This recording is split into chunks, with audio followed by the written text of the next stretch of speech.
রাজনীতিতে যোগ দিতে প্রস্তুত শেখ হাসিনার পুত্র সজীব ওয়াজেদ জয়। ভারতের গণমাধ্যম টাইমস অফ ইন্ডিয়াকে দেওয়া এক সাক্ষাৎকারে তিনি কথা জানান। যদিও এর আগে তিনি বলেছিলেন কখনো রাজনীতিতে আসবেন না। যুক্তরাষ্ট্রের ওয়াশিংটন ডিসিতে নিজ বাসভবন থেকে গতকাল বৃহস্পতিবার টাইমস অফ ইন্ডিয়ার সঙ্গে কথা হয় সজীব ওয়াজেদ জয়ের। সেই সাক্ষাৎকারের ভিত্তিতে ৯ আগস্ট প্রকাশিত প্রতিবেদনে বলা হয়, দল ও দলের কর্মীদের বাঁচাতে যা দরকার তিনি তাই করবেন। জয়ের উদ্ধৃতি দিয়ে প্রতিবেদনে বলা হয়, যদি রাজনীতিতে আমার যোগ দেওয়ার প্রয়োজন হয় আমি সেটা থেকে বিরত থাকবো না। বর্তমান মেয়াদের পর আমার মা রাজনীতি থেকে অবসর নিতেন।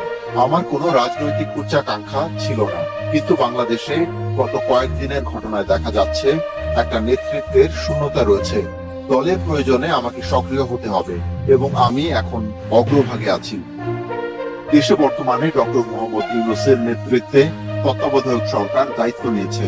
এমন পরিস্থিতিতে জয় বলেন, তিনি নিশ্চিত যে আওয়ামী লীগ পরবর্তী নির্বাচনে অংশ নেবে, এমনকি আওয়ামী লীগ জিততেও পারে। দেশে তাদের সর্বোচ্চ সংখ্যক সমর্থক রয়েছে। সজীব ওয়াজেদ জয় আরো বলেন, তার মায়ের অন্য কোনো দেশে রাজনৈতিক আশ্রয় নেওয়ার পরিকল্পনা নেই।